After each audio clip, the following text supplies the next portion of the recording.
فَلَنَسْأَلَنَّ الَّذِينَ أُرْسِلَ إِلَيْهِمْ وَلَنَسْأَلَنَّ الْمُرْسَلِينَ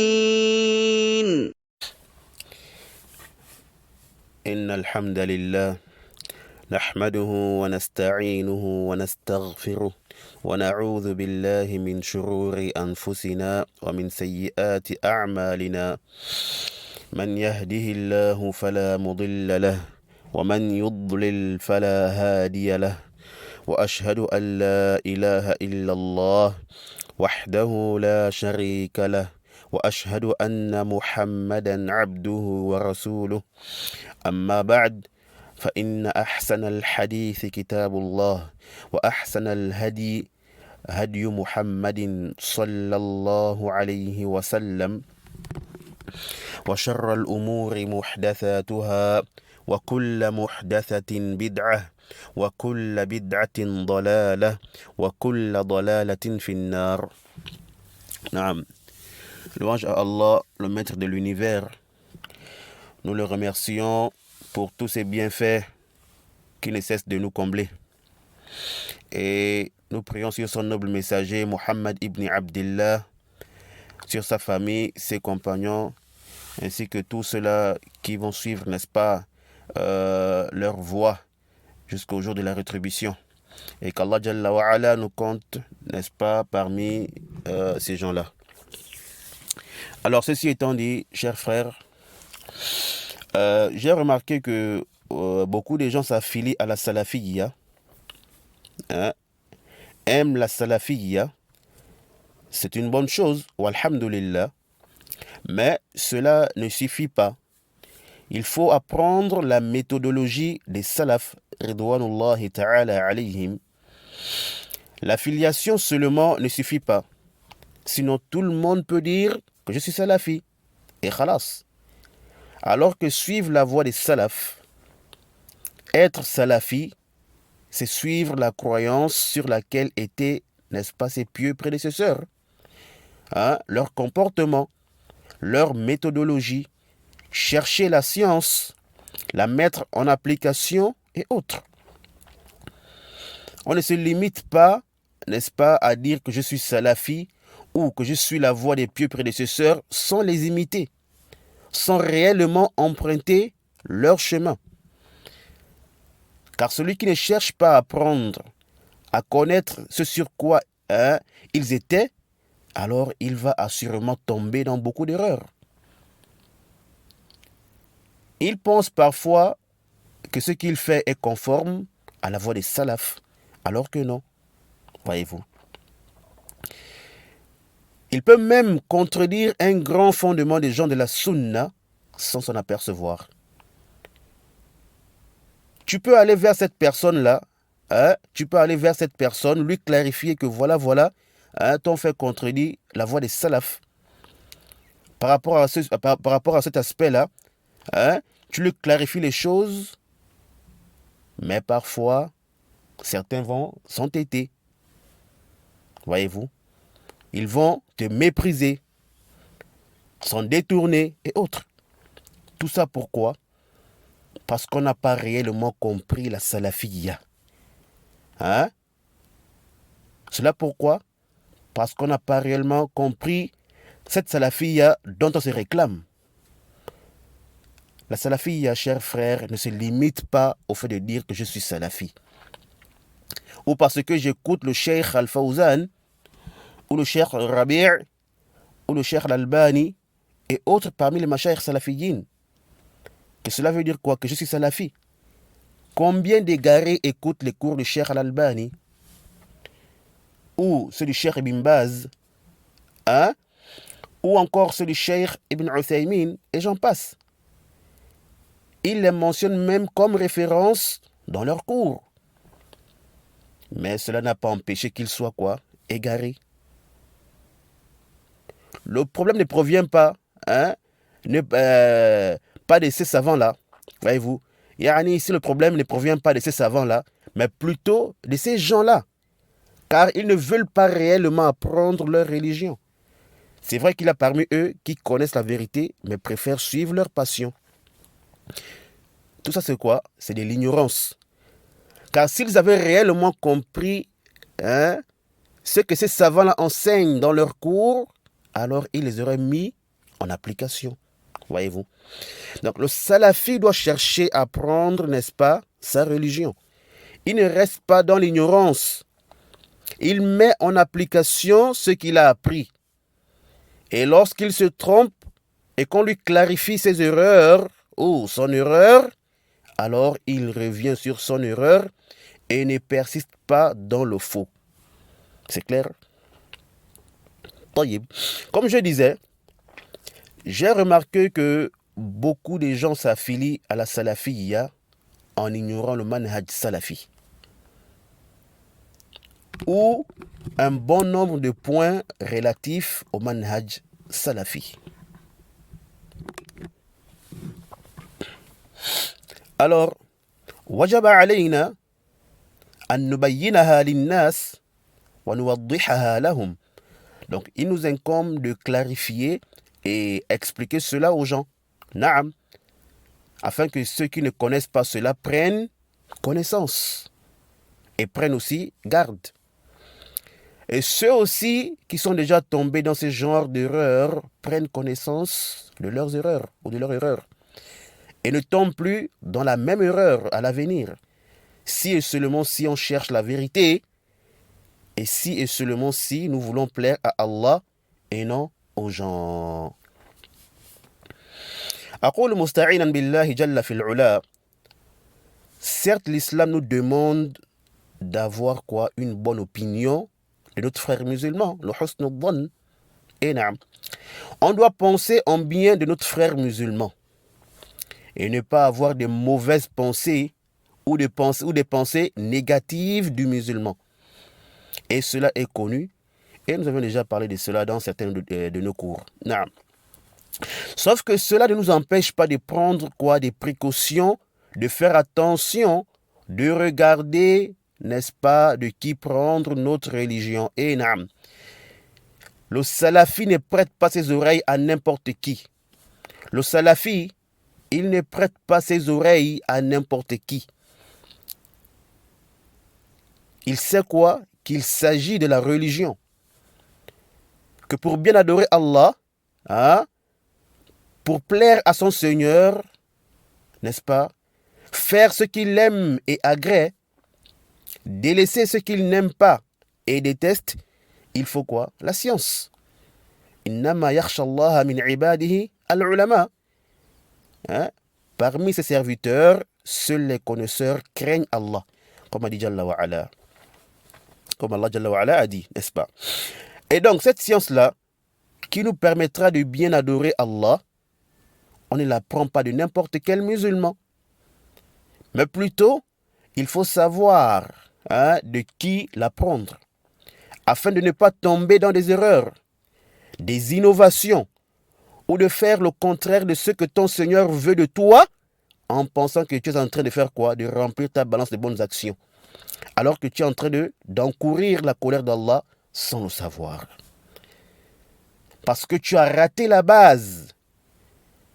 Tu t'es fié à tout celui qui prétend la science. Surtout aujourd'hui, là où tout le monde prétend être connaisseur. Chaque jour, on voit des gens apparaître sur les réseaux sociaux, raconter du n'importe quoi aux gens au nom de l'islam. On voit des écrits mensongers et faussement attribués à l'islam circuler. Et certains prennent ces choses-là et adorent Allah avec. Ils pensent se rapprocher d'Allah avec les khuza'abalat en question, qui sont répandus.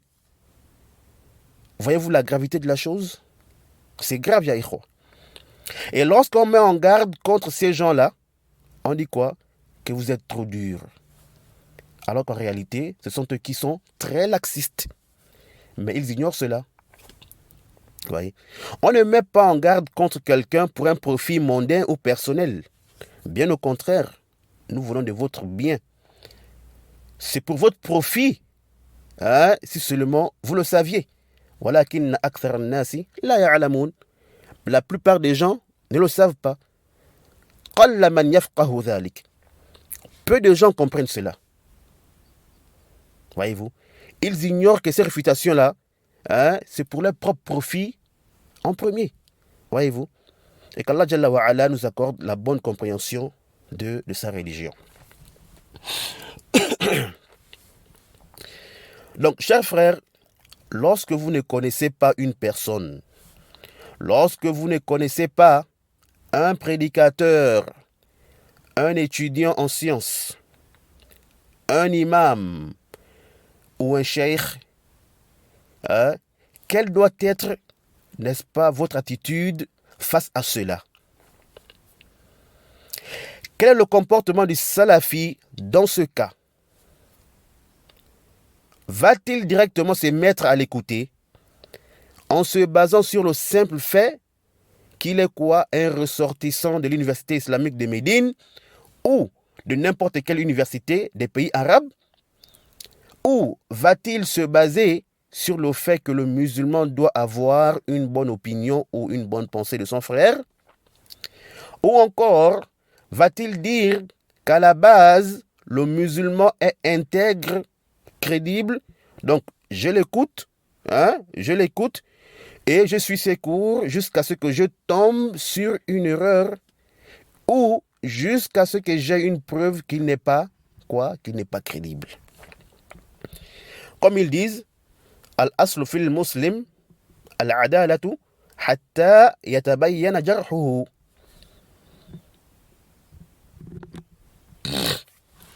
Ils disent quoi? Excusez-moi, ils disent quoi? Ils disent que la base, c'est que le musulman est crédible. Et sa crédibilité demeure jusqu'à ce qu'apparaisse le contraire. Donc, on l'écoute jusqu'à ce qu'on sache qu'il n'est pas crédible. Taïb.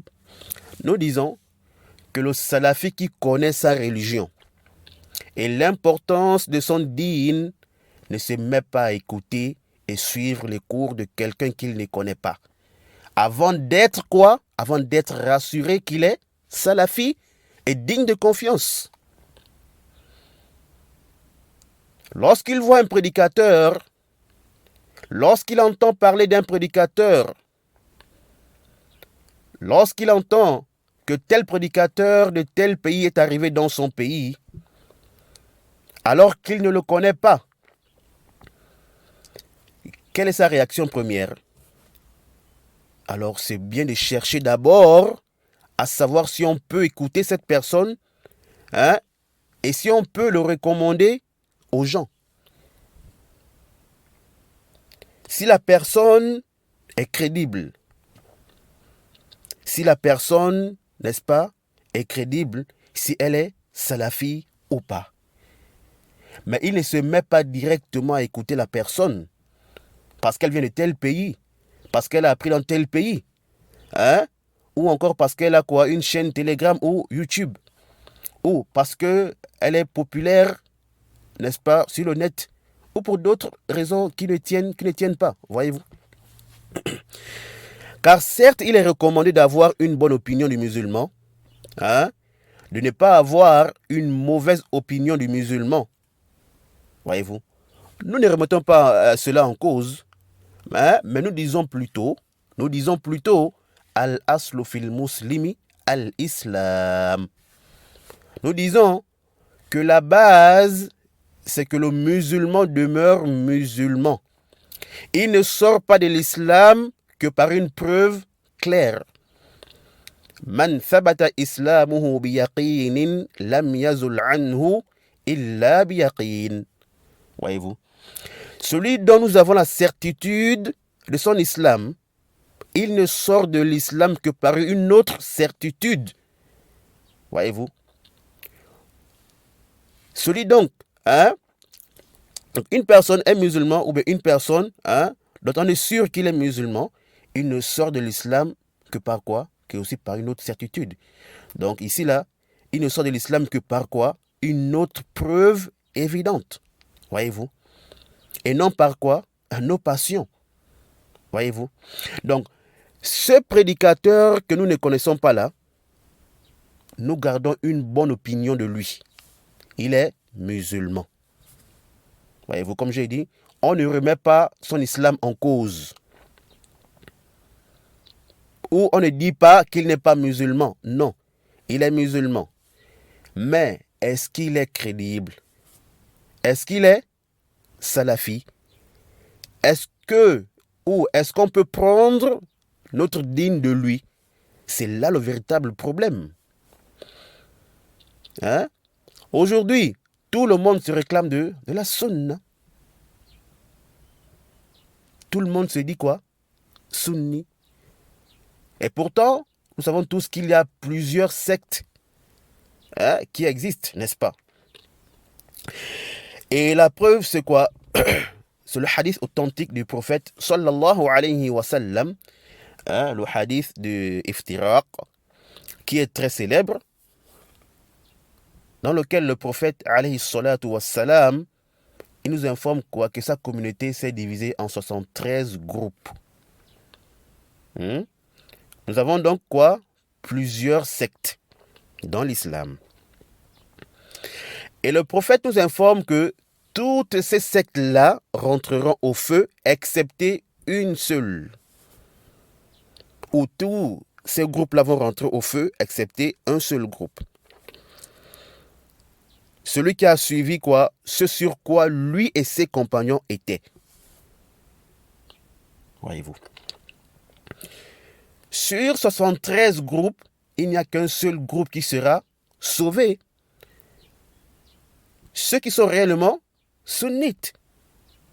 Et non ceux qui se réclament injustement ou faussement. Voyez-vous. Et ne pensez pas que le fait qu'ils vont rentrer au feu implique forcément qu'ils soient mécréants. Non. Vous connaissez très bien que l'enfer est la demeure de quoi? De deux catégories de personnes.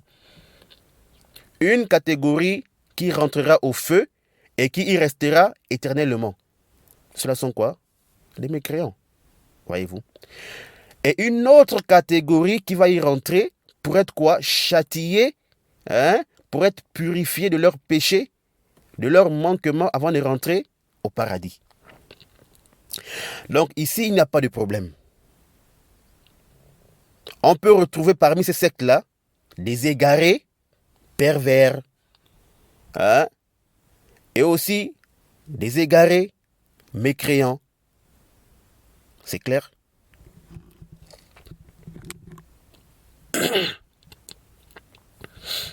Ici, là, ce qui nous intéresse, c'est quoi? C'est qu'il y a 72 groupes sur 73 qui sont égarés. Parmi eux, il y a des pécheurs, des innovateurs, des pervers et des mécréants. Alors qu'il n'y a qu'un seul groupe qui sera sauvé. Celle qui s'est conformée à la voix du prophète sallallahu alayhi wa sallam et de ses compagnons ridwanullahi ta'ala alayhim. Voyez-vous. Ce sont eux les gens de la sunna wal jama'a. Ce sont eux les salafiyoun. Naam. Et ici la jama'a ici, ce n'est pas forcément le grand nombre. Voyez-vous. Mais c'est le fait de se regrouper sur la sunna, sur la vérité. De se regrouper sur quoi? Le suivi de la voie du prophète.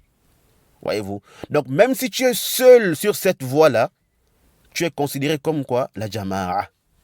Comme cela est rapporté de certains salafs, tels que Abdullah ibn Mas'ud, radiallahu ta'ala anhu, de façon authentique. Voyez-vous.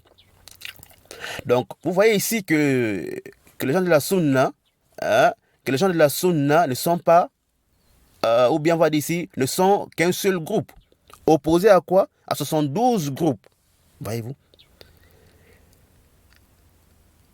On a également la parole du prophète, n'est-ce pas, dans le hadith de Thawban, radiyallahu ta'ala anhu, rapporté par l'imam Muslim.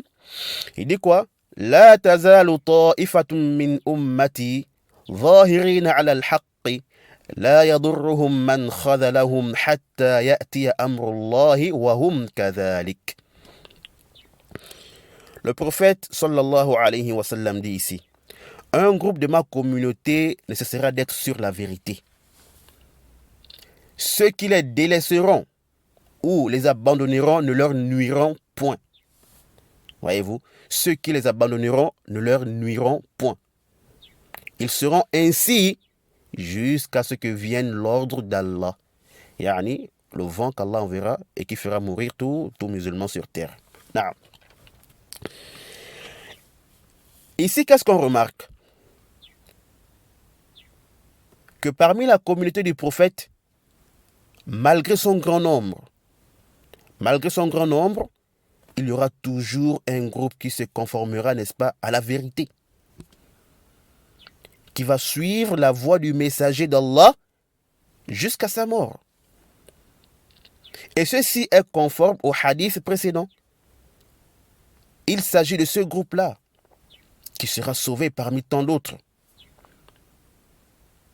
Et la question ici, pourquoi seront-ils, ou bien pourquoi sont-ils le seul groupe qui est sauvé? La réponse, c'est à cause de quoi? De leur suivi de la voie prophétique. Ils vont rester conformes à cette méthodologie des salaf salih, à leur tête, le prophète. Naam. Donc, loin de la passion, loin de l'innovation. Ils ne font que suivre quoi? Ils ne font que suivre cette voie tracée par qui? Le prophète. Alayhi wassalam. Voyez-vous. Donc, vous voyez que l'islam est vaste. L'islam est quoi? Est vaste. Il y a plusieurs sectes. Comme je disais, aujourd'hui, tout le monde se réclame de quoi? De la sunna. Tout le monde prétend être quoi? Sur la vérité. Kullu hizbin bima ladayhim farihun. Chaque parti exultant de ce qu'il détient, voyez-vous. Donc chaque parti, n'est-ce pas, se réjouit et content de ce qu'il détient. Voyez-vous. Mais qui est vraiment sur la vérité? Qui est sur le haqq? Donc c'est bien le suivi de la voie des salaf qui marque la différence, qui nous départage. Voyez-vous. Et ça, c'est la parole du prophète. Il dit quoi? Ma ana alayhi wa ashabi. Ce sur quoi je suis, moi et mes compagnons. C'est celui qui concrétise, qui concrétise réellement le suivi de la voie des salaf. Hein? Donc, celui-là qui concrétise réellement la voie des salaf ou bien le suivi de la voie des salaf. Hein?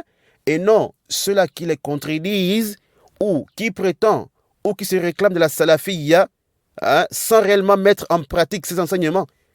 Voyez-vous? Donc, ici, là, c'est celui-là qui se conforme à cette voie-là, hein, qui est réellement sur la vérité. Ce n'est pas juste une prétention. Voyez-vous? Ou bien, tu œuvres contrairement à cela et tu penses être sur la vérité. Non. Donc, celui qui est sur la vérité, c'est celui-là qui fait quoi? Qui suit la voie prophétique. Et non.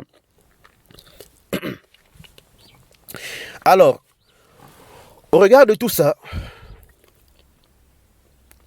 tous ces groupes et toutes ces sectes qui existent là, comme nous avons vu, comment peut-on savoir à première vue, sans connaître la personne, qu'elle est salafi? Hein? Comment on peut savoir à première vue qu'une personne est réellement salafi? Voilà pourquoi nous disons quoi? Al-aslu fil muslimi al-islam hatta tatabayyana salafiyatuhu.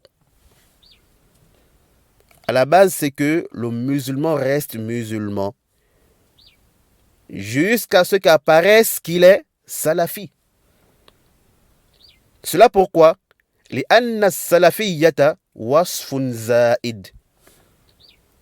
Être salafi, ce qualificatif, ce caractère, ou encore cet attribut-là, est un plus. C'est une tazkiya. Voyez-vous? C'est un qualificatif de plus, ou au-delà de l'islam de la personne. Comme on a dit, on ne dit pas que ce prédicateur ou cet étudiant est mécréant. Non. On n'a aucune preuve sur cela. Mais est-il salafi? On affirme de son islam tant que nous connaissons cela. Mais affirmer en se basant seulement sur son islam qu'il est salafi, non. Nous disons non. Il faudrait qu'il prouve sa salafiyya. Il faudrait qu'on ait des preuves qu'il est réellement salafi à travers ses propos, ses faits, ou encore le témoignage des gens de science parmi les salafis qui le connaissent. Voyez-vous? Donc l'islam, dire que quelqu'un est musulman, c'est vaste. Il peut être ash'ari, khariji ou autre parmi les sectes égarés. Ou encore parmi les innovateurs qui n'ont pas atteint le degré de la mécréance. Être musulman n'implique pas forcément être salafi. Être musulman, cela n'implique pas forcément être salafi. Comme aussi ne pas être salafi n'implique pas forcément être mécréant. Ou ne pas être musulman. Voyez-vous? Comme on a vu, qu'on peut trouver dans ces sectes égarés-là, ceux qui sont pervers, d'autres innovateurs, et d'autres qui sont sortis de l'islam. Non. Ce qui est sûr, c'est quoi? C'est que ne pas être salafi, c'est être égaré. Tout celui qui contredit le manhaj salafi est quoi? Il est égaré. Et l'égarement ne veut pas forcément dire que la personne, ou bien ici l'égarement n'implique pas forcément la mécréance, comme pensent certaines personnes. Quelqu'un peut être égaré et ne pas être mécréant. Il peut être égaré, innovateur, mais demeure musulman. Et ça, c'est très important à comprendre. Car beaucoup de personnes ne comprennent pas cela. Ils pensent que l'égarement implique directement ou forcément la mécréance. Alors que non. Donc souvent quand on dit telle personne est égarée, pour eux dans leur tête, ils pensent que tu dis que c'est un kafir. Alors que non, c'est pas obligatoire.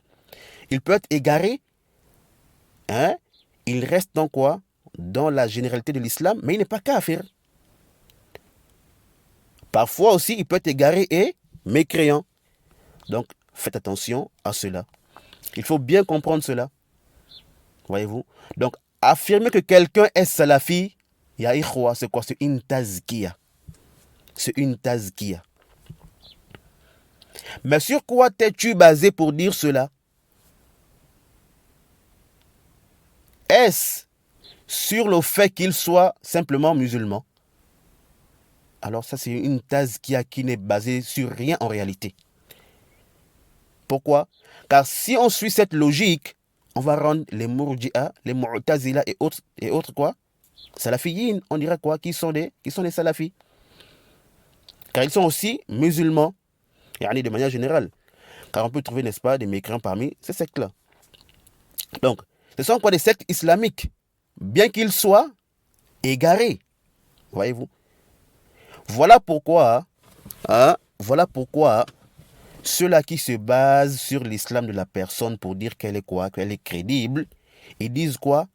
Al-aslu fil muslimi al-adala. Ils disent qu'à la base, le musulman est crédible. Hatta yatabayyana jarhuhu. Ils disent qu'à la base, le musulman est crédible jusqu'à ce qu'apparaisse ce qui prouve qu'il ne l'est plus. Est-ce que vous comprenez cela? Donc, à la base, le musulman qu'on ne connaît pas, ils disent quoi? Qu'il est crédible, parce qu'il est musulman. Et cela jusqu'à ce qu'on trouve, n'est-ce pas, une chose qui prouve, ou des preuves qui justifient ou qui montrent qu'il n'est plus crédible. Donc, lorsqu'on trouve un prédicateur, par exemple, majhoul, qu'on ne connaît pas, un prédicateur inconnu, on ignore s'il est salafi ou pas, s'il est intègre ou pas. Alors, selon eux, il est crédible. Il est quoi? Digne de confiance. Ah, il est quoi? Intègre. Tant qu'on n'a rien qui prouve le contraire. Car c'est cela la base, c'est cela la base chez eux. Donc on va se mettre à écouter ce prédicateur inconnu jusqu'à ce qu'on découvre qu'il n'est pas crédible, qu'il n'est pas salafi, voyez-vous. Il faut suivre. Ici, on parle de quoi? On parle d'un prédicateur inconnu, majhoul. D'un prédicateur inconnu. On ignore s'il est crédible ou pas. Est-ce que dans ce cas de figure, ou est-ce que dans ce cas, on dira qu'on l'écoute d'abord, car à la base, ou bien la base c'est que le musulman est crédible, tant qu'on ne connaît pas ce qui le sort de cette crédibilité. Ou on dira qu'on s'abstient, on ne l'écoute pas directement, sans chercher à connaître d'abord sa situation. Et ce n'est qu'après connaître sa situation qu'on peut affirmer qu'il est crédible ou pas. Voyez-vous. Alors ici, as-sahih, as-sahih ici, c'est la vie du jumhur ulama. C'est que al-aslu at-tawaqquf hatta tatabayyana adalatuhu. C'est quoi la base? La base, c'est que dans ce cas de figure-là, on s'abstient de la personne. On ne l'écoute pas. On ne le recommande pas aux gens. Jusqu'à ce qu'on ait une preuve claire, une preuve évidente qu'elle est quoi? Qu'elle est crédible. Qu'elle est salafi. Et qu'on peut prendre la science d'elle. Et il n'y a aucun doute, il n'y a aucun doute sur quoi? La véracité de cette règle-là. Et pourquoi? Car ici, premièrement, nous ne sommes pas sortis de la première règle qui nous dit que la base, c'est que le musulman demeure musulman. On est resté sur cette règle-là. La base, c'est que le musulman demeure musulman. Voyez-vous. Donc, nous ne sommes pas sortis de la première règle. Mais ici, on a plutôt dit quoi? Ou on a plutôt maintenu, l'islam de cette personne-là. On ne dit pas qu'elle est kafir. Non. Elle reste dans quoi? La généralité de l'islam. Non. Deuxièmement, on n'a pas dit qu'elle n'est pas crédible, qu'elle est innovatrice, qu'elle fait partie de telle secte ou de telle secte. Non. Par contre, nous n'affirmons rien. Nous n'affirmons rien. On ne dit pas qu'elle n'est pas crédible, vu que nous n'avons aucune preuve pour dire cela. Voyez-vous. Mais au même moment, nous n'affirmons pas aussi qu'elle est crédible. Pour la même raison. Nous n'avons pas de preuves qui justifient cela. On ne va pas se baser uniquement sur le simple fait qu'elle soit musulmane pour attester de sa crédibilité. Non. Avec tout ce qu'on voit aujourd'hui sur les réseaux sociaux là, les prédicateurs qui viennent nous raconter des choses qui n'ont aucune preuve dans l'islam, qui même parfois va à l'encontre de ce que dit l'islam. Et parfois, ce sont des choses même qu'on n'a même pas besoin d'avoir un grand niveau pour détecter, n'est-ce pas, ces faussetés qu'ils racontent. Même une personne parmi le commun des musulmans peut s'apercevoir, n'est-ce pas, de quoi? De la fausseté de leurs propos. Personne n'ignore cette réalité.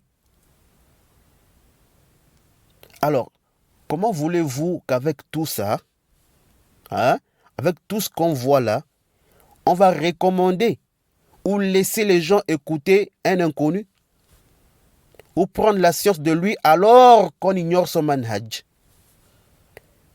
Il n'y a point de doute qu'il peut avoir quoi? Un grand mal en cela.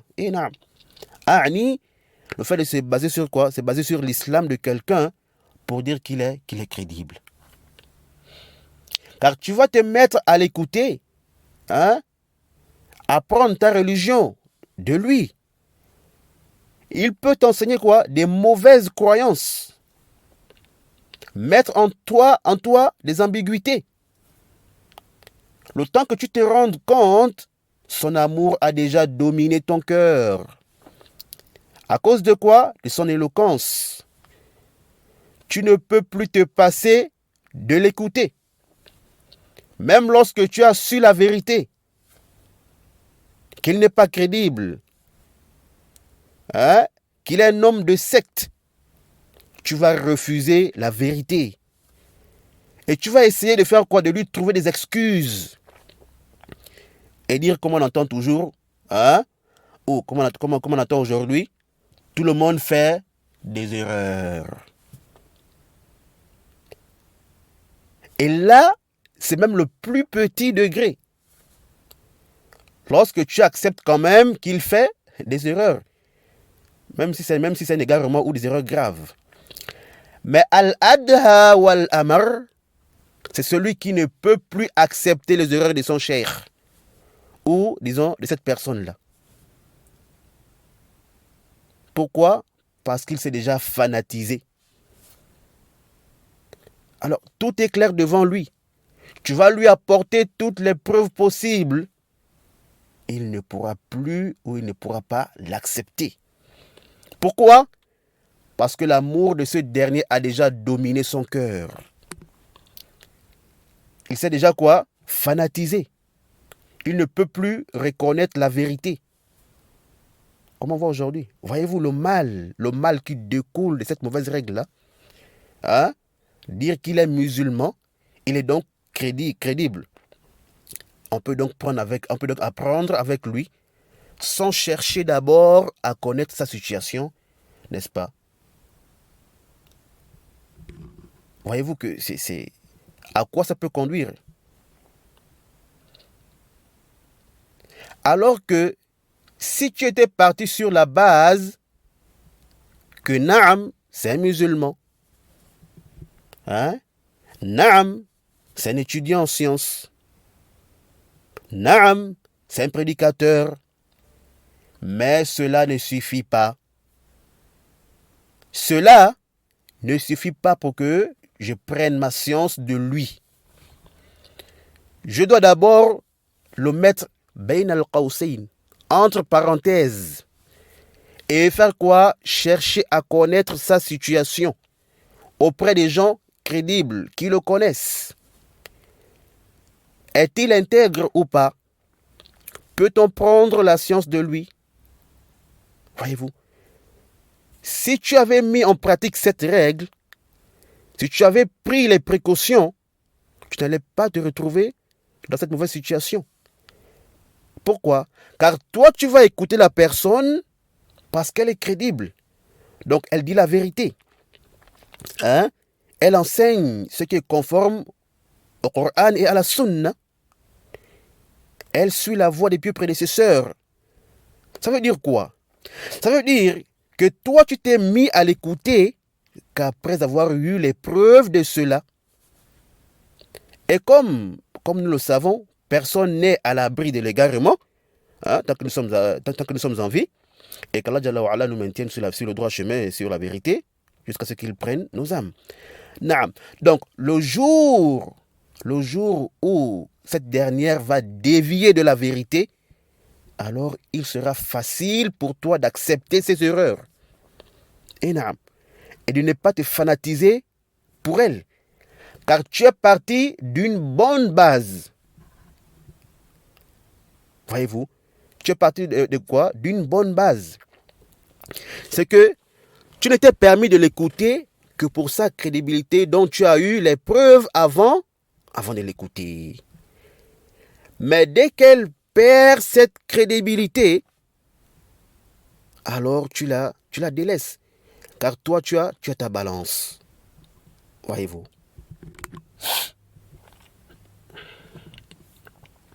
Donc, s'abstenir d'écouter quelqu'un qu'on ne connaît pas jusqu'à ce qu'on sache qu'il est crédible et qu'on peut prendre la science de lui est une prévention pour toi et ta religion. Au départ comme à la fin. Et c'est ainsi que fonctionnaient les salaf, ridwanullah ta'ala alayhim. Voyez-vous? Excusez-moi. Ils ne rapportaient pas, ni ne prenaient pas de quelqu'un avant d'être rassurés de sa crédibilité. Voyez-vous? L'imam Muslim, rahimahullah ta'ala, il rapporte dans le Muqaddima, dans l'introduction de son Sahih, d'après Mujahid, rahimahullah, qui a dit quoi? Que Bushayr al-Adawi est venu relater des ahadiths à Ibn Abbas, radiallahu ta'ala anhuma. Il disait, le prophète a dit, Qala Rasulullah. Mais malgré cela, Ibn Abbas ne lui prêtait pas attention. Il ne l'écoutait même pas, ni ne le regardait. Ensuite, Bushayr, il dit, oh Ibn Abbas, mais pourquoi ne veux-tu pas écouter mes ahadiths? Je suis en train de te rapporter du prophète, mais tu ne veux pas m'écouter. Yani, il veut dire quoi? Que pourquoi tu te détournes de mes ahadiths? Je ne suis pas en train de te parler de n'importe qui ou de n'importe quoi, mais plutôt, je suis en train de te parler de qui? De la parole du prophète, sallallahu alayhi wa sallam. Naam. Alors, Ibn Abbas lui a dit quoi? Il lui a répondu en disant quoi?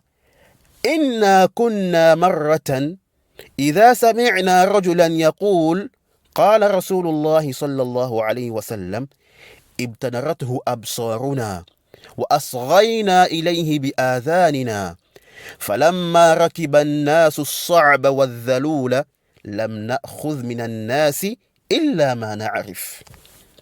Ibn Abbas lui a répondu en disant: lorsque nous écoutions une fois un homme dire que le prophète sallallahu alayhi wa sallam a dit, nous nous précipitions à le regarder, à l'écouter. Et naam. Car Ibn Abbas fait partie de quoi? Des petits compagnons. La plupart de ces récits, n'est-ce pas, il a pris des grands compagnons. Et les Sahaba sont tous crédibles, comme vous le savez. Cela par le témoignage d'Allah Jalla wa Ala et de son messager, ainsi que la communauté. Naam. Ibn Abbas dit quoi? Mais dès lors que les gens ont commencé à relater des choses réprouvées, des choses que les gens veulent, n'est-ce pas, entendre, ils ont commencé à relater, n'est-ce pas, des choses réprouvées, des choses blâmables, des choses aussi louables ou aimables auprès des gens, des choses contraires à la guidée du prophète, le mensonge, les choses floues et autres. Ibn Abbas dit quoi? Il dit, quand cela est apparu, alors on ne prend des gens que ceux que nous connaissons. C'est-à-dire quoi? Qu'on ne prend pas de n'importe qui, de tout celui qui rapporte les ahadiths. Non. Mais on s'abstient, on regarde. On ne prend que ce que nous connaissons qui est conforme à la guidée du prophète venant des rapporteurs crédibles, dignes de confiance, et non de n'importe quel narrateur. Inam. Voici donc le chemin des salaf salih. On ne prend pas sa religion de n'importe qui parce qu'il est musulman, parce qu'il vient dire Qala Allah, Qala Rasul. Non, ça ne suffit pas. Aujourd'hui, il y a trop de menteurs, il y a trop de trompeurs. Voyez-vous? Et ici, les gens à qui Ibn Abbas faisait allusion. Ici, Ibn Abbas faisait allusion à qui? Est-ce qu'il parlait des mécréants? Non. Il parlait de quoi? Des musulmans. Ce sont des musulmans. Et qui sont même quoi? Dans l'une des meilleures époques. Mais vu ce qu'il a mentionné, il ne s'est pas limité au fait, n'est-ce pas, qu'ils soient des musulmans. Non, cela ne suffit pas. Il faut qu'ils soient des gens crédibles, hein, de qui on peut prendre, n'est-ce pas, et écouter les récits. Voyez-vous? C'est clair, j'espère. Et les tabi'in, après eux, ont également suivi cette voie. Comme nous le relate Muhammad ibn Sirin, rahimahullah ta'ala, toujours dans le Muqaddima du Sahih de l'imam Muslim, en disant لم يكونوا يسألون عن الإسناد فلما وقعت الفتنة قالوا سموا لنا رجالكم فينظر إلى أهل السنة فيؤخذ حديثهم وينظر إلى أهل البدع فلا يؤخذ حديثهم.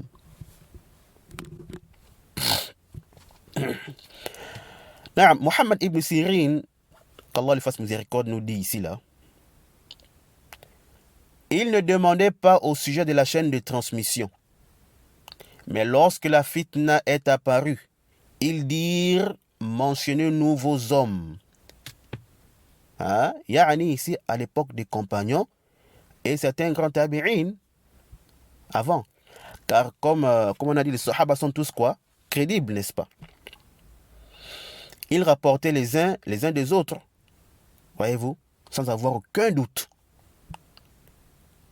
Également les tabi'in rapportaient d'eux, les sahaba, de la même manière, n'est-ce pas, sans quoi s'abstenir ou avoir du doute sur l'un des sahaba.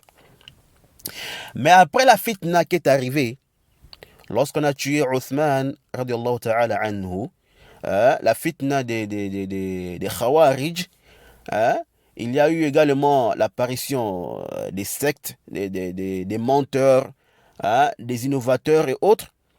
Certains ont commencé à faire quoi? À introduire des choses dans le din par le chemin des ahadith. En faisant quoi? En attribuant cela aux prophètes dans le but de propager leur bid'a. Voyez-vous. Alors, les sahaba et les tabi'in qui ont vécu ces fitanes-là, ils ont commencé à prendre des précautions en vérifiant les narrateurs des hadiths. Voyez-vous, ou ceux qui apportent les hadiths. Voyez-vous. Donc ici, le problème n'est pas au niveau des sahaba, mais plutôt de ceux qui rapportaient d'eux. Sont-ils crédibles ou font-ils partie des gens qu'il faut éviter et délaisser? Hein? Qu'est-ce qu'ils faisaient? Donc, ils demandaient d'abord de mentionner ceux ou celui de qui ils ont pris le hadith. Alors en ce moment, n'est-ce pas, s'il fait partie des gens de la sunna, des gens qui sont agréés, ils font quoi? Ils acceptent leur hadith. Maintenant, s'ils font partie, n'est-ce pas, des gens de bid'a, les gens du faux, ils font quoi? Ils délaissent leur hadith. Voyez-vous? Et ici, là, ils n'ont pas dit qu'il s'agit des musulmans. Voyez-vous? Donc, ils n'ont pas dit ici que non, comme ce sont des musulmans, qu'est-ce qu'on fait? On prend d'abord leur hadith, ou bien on écoute d'abord leur hadith, ensuite, maintenant, si on voit qu'ils sont des innovateurs ou des menteurs, qu'est-ce qu'on fait? On va maintenant délaisser leur hadith. Non. Car la mesure de précaution se prend bien avant de faire une chose et non après. Elle se prend avant qu'une chose n'arrive et non après qu'elle soit arrivée. Voyez-vous. Donc, s'il disait ici là qu'on rapporte d'eux d'abord jusqu'à ce que nous ayons une preuve qu'ils ne sont pas crédibles, mais ils allaient aider ici à faire quoi? À propager, n'est-ce pas, plusieurs faux hadiths, plusieurs hadiths forgés venant des menteurs. Il y a plusieurs bid'a. Voyez-vous.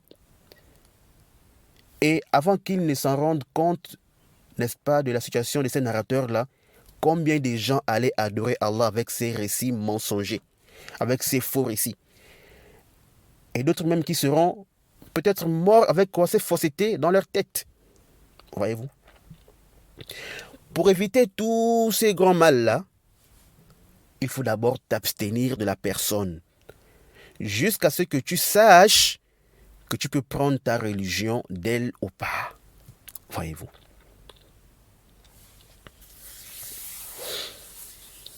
Et Ibn Sirin a une autre parole qui est répandue. Peu parmi les salafis l'ignorent. Beaucoup de salafis la connaissent et la récitent à tout moment. Mais je me suis rendu compte que ce n'est pas tout celui qui mentionne cette parole d'Ibn Sirin qui l'a vraiment comprise. Muhammad ibn Sirin nous dit quoi? Inna hadha al-ilma dinun fanzuru amman ta'khudhuna dinakum. C'est une parole qui est mashhour. Oui. Il nous dit ici quoi? Certes, cette science est une religion. Regardez donc de qui prendre votre religion.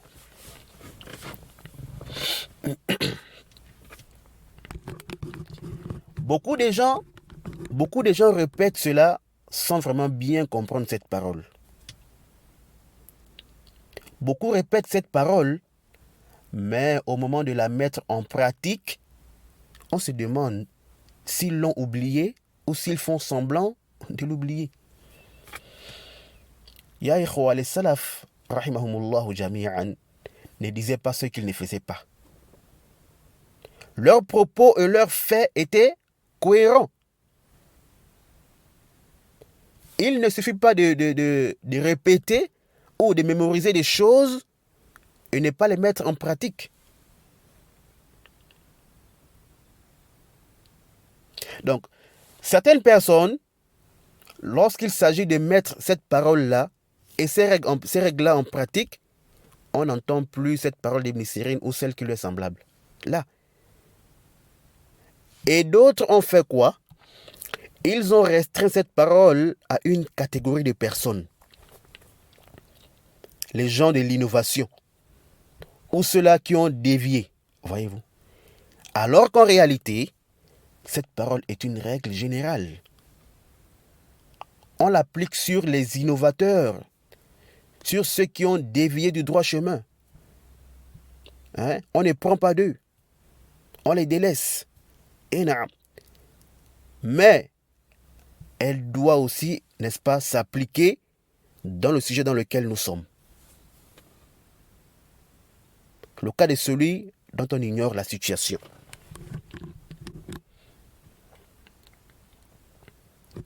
Tu ne connais pas quelqu'un, tu ignores s'il est crédible ou pas, s'il est salafi ou pas.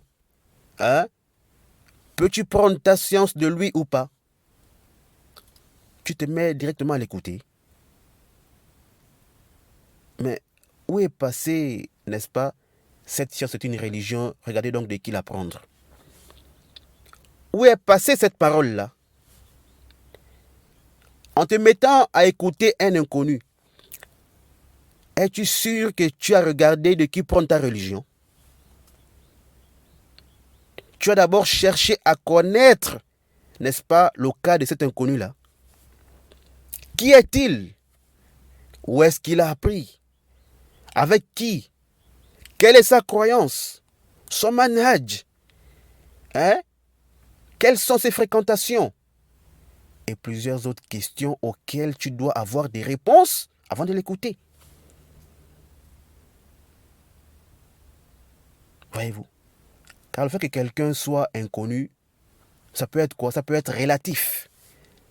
Si toi tu ignores son cas, si toi tu l'ignores, il y a des gens qui peuvent le connaître. Alors l'affaire est simple.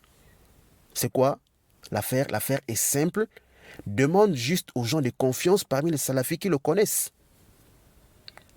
Et qui connaissent, n'est-ce pas, sa situation. C'est pourtant simple. Naam. Donc ceci est la voix des salafs, comme vous l'aviez entendu. Et les muhaddithoun, les gens de hadith, jusqu'à nos jours, marchent sur cette règle-là. Ils ne s'argumentent du hadith qu'après avoir étudié la chaîne de transmission et le texte, le matn. Si le hadith est authentique, ils travaillent avec. Mais dans le cas contraire, ils le délaissent. C'est clair ça? Voilà pourquoi la majorité des gens des hadiths, ils n'ont pas accepté la position de l'imam Ibn Hibban, rahmatullahi ta'ala alayhi. Mais ils l'ont traité de quoi? De laxiste. À cause de quoi? À cause de ce même sujet-là. Car pour Ibn Hibban, le crédible, al-adlu, chez lui, c'est qui? C'est toute personne dont on ignore la critique à son sujet. Donc pour Ibn Hibban, toute personne inconnue dont on ignore si elle est critiquée ou pas, yani majrouh, on ne connaît pas de jarh sur la personne, alors cette personne est crédible jusqu'à ce que le contraire apparaisse.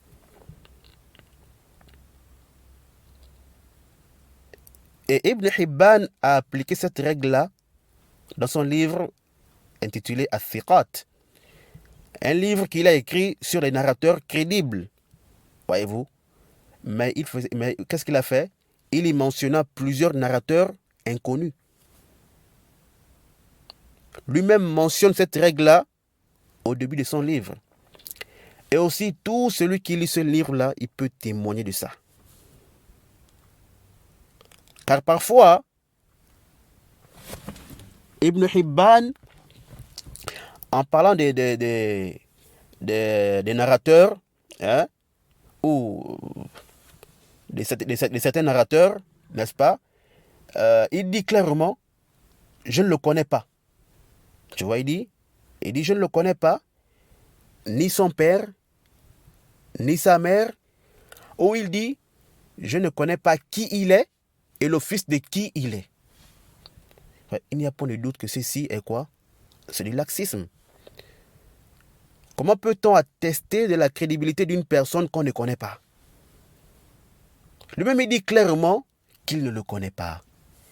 Mais quand même, il le place du nombre des narrateurs crédibles. Ou il le mentionne dans un livre spécifique aux narrateurs crédibles. Alors les ulama n'ont pas accepté cela. Les ulama l'ont refuté sur cela. Et comme a dit Al-Hafid ibn Hajar rahimahullah ta'ala, il dit quoi? Que ceci est un avis vraiment étonnant. C'est vraiment étonnant, voyez-vous. Donc, ce n'est pas parce que la personne est musulmane qu'elle est forcément crédible. Car lorsqu'on dit que tel est musulman, est-ce que cela veut dire qu'on dit qu'il est crédible? Non. On affirme juste qu'il est musulman. Mais cela n'annule pas le fait qu'il soit inconnu. Dire que quelqu'un est musulman, ce n'est pas témoigner de sa crédibilité. Ou encore du fait qu'il soit croyant. Ou bien qu'il soit attaché à la religion. Qu'il soit honnête, homme de science, sunni et autres. Je prends un exemple. Je vois parfois Foulane, je le vois à la mosquée, où je suis passé devant son magasin ou sa boutique, je l'ai vu prier, ne fût-ce qu'une seule fois. Vous voyez? Mais si un jour on me demande à son sujet, selon ce que j'ai vu, je dirais quoi? Qu'il est musulman. Taïb. Mais est-ce que cela veut dire que je suis en train de dire qu'il est digne de confiance, qu'il honore et respecte quoi? Les engagements, que tu peux lui faire confiance, tu peux lui confier ton argent, tu peux lui donner ta fille en mariage, ainsi de suite. Mais la personne ne peut pas comprendre ça de mes propos. Voyez-vous? Voilà pourquoi lorsque la personne va vouloir, par exemple, entreprendre une transaction avec Foulane en question, qu'est-ce qu'il fera? Il va chercher à connaître d'abord, est-ce un musulman crédible ou pas? à qui on peut confier son argent ou pas? Hein? Ou est-ce un musulman crédible, hein, avec qui on peut faire des affaires? Voyez-vous? Il va chercher à connaître quoi? La situation de ce musulman par rapport à ce qu'il veut entreprendre avec lui, en demandant à ceux qui le connaissent mieux que moi. Mais il ne faut pas s'aventurer à jeter son argent entre ses mains sans se rassurer s'il peut lui faire confiance ou pas. Également, lorsque quelqu'un vient demander la main de votre fille, vous n'allez pas tout de suite accepter sa demande, alors que vous ne le connaissez pas. Et pourtant, il est musulman. Hein? Mais vous allez d'abord chercher à connaître réellement sa religiosité. Est-il sunni ou innovateur? Son comportement aussi. Voyez-vous? Je ne parle pas de ceux-là qui s'intéressent seulement à l'argent. Car eux, eux ici, ce qui les intéresse, c'est quoi? Hein? Leur préoccupation première, c'est quoi? C'est de savoir si l'homme en question a des moyens, s'il est riche ou pas. Non. Mais nous avons ici la parole du prophète, alayhi salatu wassalam. Donc, ce qui nous intéresse, c'est quoi? C'est sa religion et son comportement. Et le reste vient après. C'est vrai qu'après, il faut aussi voir, n'est-ce pas, si la personne a la capacité physique, financière pour garder ta fille. On ne parle pas des millions, de la fortune. Bref, ceci n'est pas notre sujet. Ici, là, le tuteur de la fille, qu'est-ce qu'il fera? Il va d'abord chercher à se renseigner sur l'homme en question. Et pourtant, il sait qu'il est musulman. Mais cela ne suffit pas. Il faut qu'il cherche à savoir, hein? Il faut qu'il cherche à savoir s'il est crédible ou pas. S'il peut lui donner sa fille en mariage ou pas. Voyez-vous? Et ce n'est que normal. C'est clair.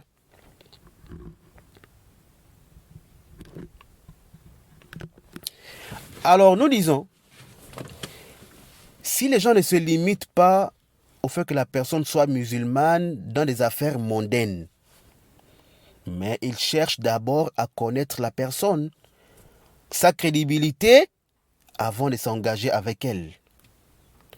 Ils s'abstiennent d'entreprendre une affaire avec elle jusqu'à ce qu'ils sachent que la personne est fiable. Alors, si les gens arrivent à appliquer cette règle-là dans leurs affaires mondaines, sans même savoir qu'ils sont en train de faire quoi? D'appliquer cette règle-là. Alors, mais l'appliquer dans les affaires religieuses passe en premier. C'est même ça la priorité. Voyez-vous? C'est même là où on doit faire quoi? Appliquer cette règle. Comment peut-on prendre toutes les précautions possibles pour nos biens et nos affaires mondaines et négliger cela lorsqu'il s'agit de notre religion? On est dur ou prudent lorsqu'il s'agit de quoi? De préserver nos biens. Mais lorsqu'il s'agit de préserver notre religion, alors on perd cette dureté-là. On perd cette prudence-là. On devient laxiste. Donc là où on doit même appliquer la règle, on ne le fait pas. Et après, certains disent quoi? Que vous êtes trop dur. Alors que ce sont eux en réalité qui sont très laxistes. Et pourtant, eux-mêmes, ils appliquent la même règle lorsqu'il s'agit de leurs choses précieuses. Donc, lorsqu'on l'applique dans nos affaires mondaines, ce n'est pas considéré comme la dureté. C'est seulement lorsqu'il s'agit du dîn que cela est considéré comme dureté. Waya ajaba. C'est vraiment étonnant. C'est vraiment étonnant. Qu'Allah Jalla wa Ala nous accorde la bonne compréhension de son dîn. Donc, comme on disait, lorsqu'on dit que quelqu'un est musulman, alors cela ne fait pas sortir, n'est-ce pas, la personne du fait qu'elle soit inconnue. Certes, elle est musulmane, mais elle est quoi? Inconnue. Nous ne sommes pas en train de la dénigrer ou de dire qu'elle est quoi? Innovatrice. Non. Mais où est le problème? Le problème, c'est que nous ne connaissons pas sa situation. Est-il salafi? Est-il crédible? Donc le tawaqquf, le fait de s'abstenir, de ne pas écouter quelqu'un jusqu'à ce qu'on ait une preuve de sa crédibilité et qu'on peut l'écouter, n'est pas un dénigrement. Ce n'est pas un dénigrement comme beaucoup pensent. Mais c'est plutôt prendre des précautions pour sa religion. Voyez-vous? Et le fait de voir, le fait de voir et de regarder de qui prend sa science et sa religion, on ne se met pas à écouter un inconnu. Voyez-vous? Tout comme on ne se met pas à écouter aussi un innovateur. Et là, ici, lorsqu'on dit on ne se met pas à écouter un inconnu, n'est-ce pas? Tout comme on ne se met pas à écouter un innovateur, cela n'implique pas que les deux aient le même jugement. Voyez-vous? Car l'innovateur, son cas est clair. Son cas est clair. Voyez-vous?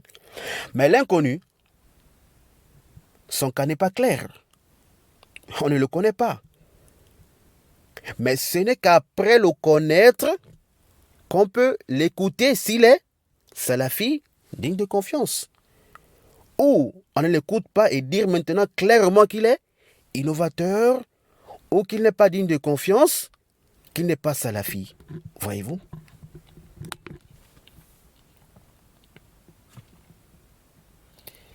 Mais on ne le taxe pas de quoi que ce soit avant de, n'est-ce pas, avant de le connaître.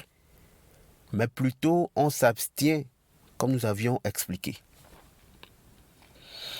Et comme a dit l'imam al-Zahabi, rahmatullahi ta'ala alayhi, dans l'introduction de son livre Mizan al-I'tidal, al-majhulu ghayru muhtajjin bihi. Il dit quoi? On ne s'argumente pas de l'inconnu. On ne peut pas se référer à un inconnu. Et ça, c'est clair.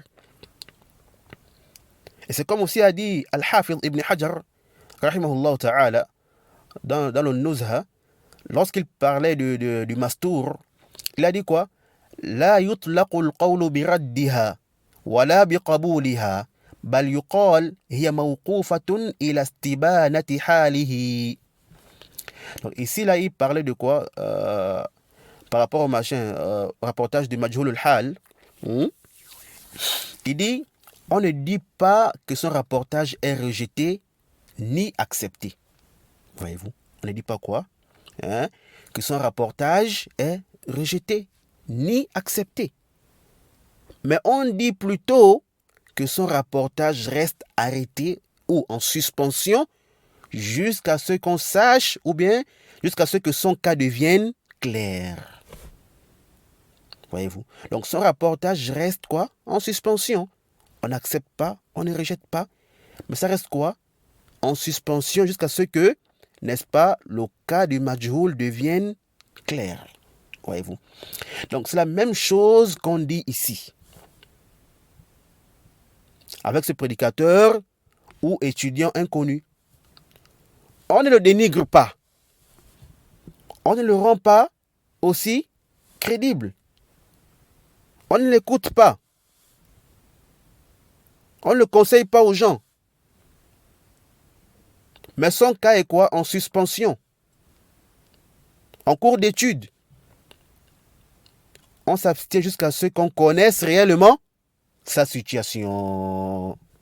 Wadih.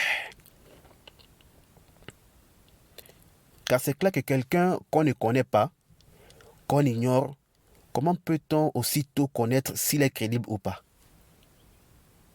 Ou comment peut-on directement déclarer qu'il est crédible alors qu'on ne le connaît pas? Voyez-vous?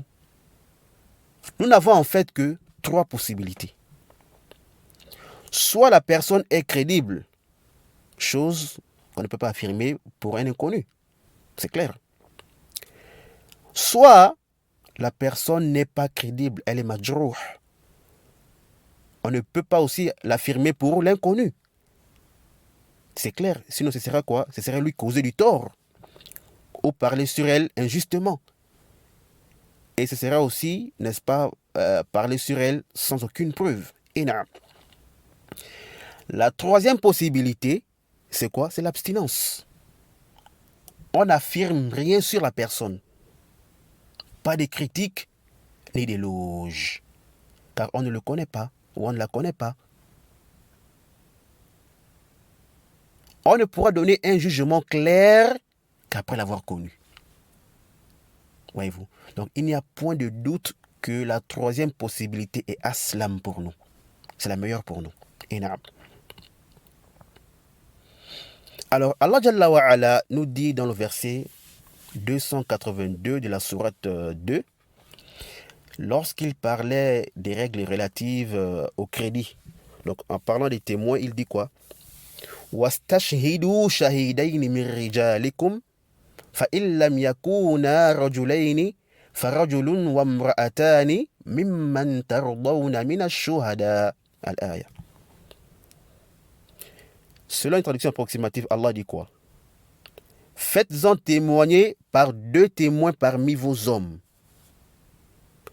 À défaut de 2 hommes, alors un homme et 2 femmes d'entre ceux que vous agréez comme témoins. D'entre ceux que vous agréez comme témoins. Jusqu'à la fin du verset. Taïb. Qu'est-ce qu'on comprend de ce verset-là? Lorsqu'Allah dit « d'entre ceux que vous agréez comme témoins ». C'est-à-dire que le témoin doit être quoi? Il doit être juste et crédible. Yani, au-delà de sa religion, au-delà de l'islam, voyez-vous. C'est pourquoi Al-Qurtubi, rahimahullah ta'ala, il a dit, en expliquant ce verset, cette partie du verset, il a dit الثانية والثلاثون لما قال الله تعالى ممن ترضون من الشهداء يقول دل على أن في الشهود من لا يرضى فيجيء من ذلك أن الناس ليسوا محمولين على العدالة فيجيء من ذلك أن الناس ليسوا محمولين على العدالة حتى تثبت لهم وذلك معنى زائد على الإسلام وهذا قول الجمهور. نعم. Al-Qurtubi rahimahullah ta'ala dit quoi? Le 32e sujet. Non, cela parce qu'il a mentionné, n'est-ce pas, 52 sujets relatifs à ce verset de la sourate Al-Baqarah. Non, il dit quoi? Lorsqu'Allah Jalla wa Ala a dit d'entre ceux que vous agréez comme témoins, alors cela prouve qu'il y a des témoins qui ne sont pas agréés. Il dit, il en résulte donc de cela que les gens ne sont pas portés à la crédibilité ou ne sont pas considérés comme étant crédibles jusqu'à ce que cela soit prouvé, ou jusqu'à ce qu'elle leur soit prouvée. Et cela est un sens ou un qualificatif extra au-delà de l'islam. Yani, c'est quoi? C'est un attribut de plus. Ce n'est pas tout musulman qui est forcément crédible, comme nous l'avions déjà expliqué.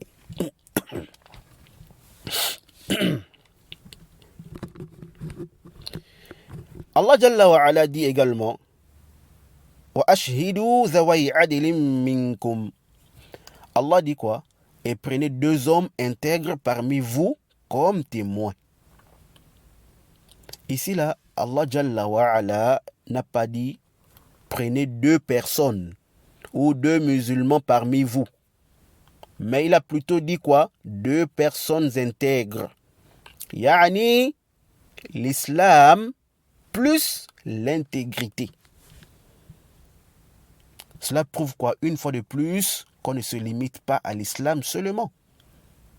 Mais il faut une autre chose en plus de, n'est-ce pas, de cela, de l'islam. C'est quoi? La crédibilité, l'intégrité de la personne. Voyez-vous? Et comme l'a expliqué l'érudit Ibn Uthaymin, rahmatullahi ta'ala alayhi, dans Ash-Sharh al-Mumti', il dit quoi? Qu'ici nous avons deux éléments. Ici nous avons quoi? Deux éléments. L'islam et l'intégrité. Il dit, on a quoi? L'islam et l'intégrité. Et que l'intégrité est quoi? Est un adjectif qualificatif au-delà de l'islam. Voyez-vous? Donc c'est un qualificatif au-delà de l'islam. Et que la base, dans ces qualificatifs-là, c'est leur absence et non leur présence. يعني الأصل في الوصف عدمه لا وجوده.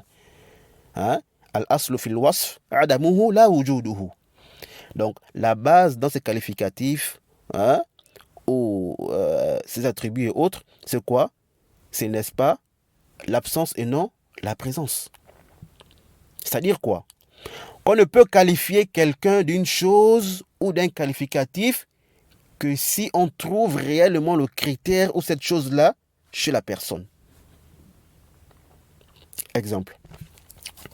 Lorsque tu dis qu'un tel est mécanicien, c'est parce qu'il exerce cela. Ou on trouve en lui les critères du mécanicien, n'est-ce pas? Un autre exemple. Voyez-vous quelqu'un qui n'a jamais appris le hadith, ni ses sciences, il ignore même cela.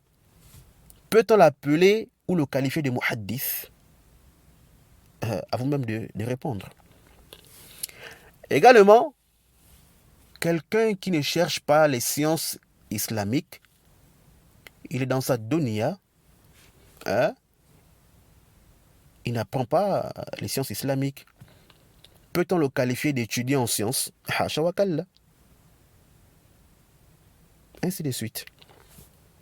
Donc, pour dire que tel est crédible, pour dire que tel est salafi, il faut qu'on trouve en lui les critères de la salafiyya. Dans sa croyance, sa méthodologie, son comportement et tout ce qui rend quelqu'un salafi. Voyez-vous? Bien sûr qu'il peut parfois avoir, n'est-ce pas, des erreurs, des défaillances. Cela peut arriver. Naam. Mais quelqu'un qui est sur la voie des gens de l'innovation, sa croyance, son manhaj et autres, va-t-on le qualifier de salafi? Mais ça, c'est un crime contre la salafiyya. Voyez-vous? Ou quelqu'un dont on ignore réellement sa situation. Comment expliquer? On ne peut pas attester qu'il est salafi. Voyez-vous? Sinon, c'est affirmer une chose sans preuve. C'est te mettre toi-même à l'erreur, ainsi aussi, ou bien, et aussi mettre les autres à l'erreur. Au cas où on découvre après recherche qu'il est quoi, ou qu'il s'agit d'un égaré, un innovateur, voyez-vous.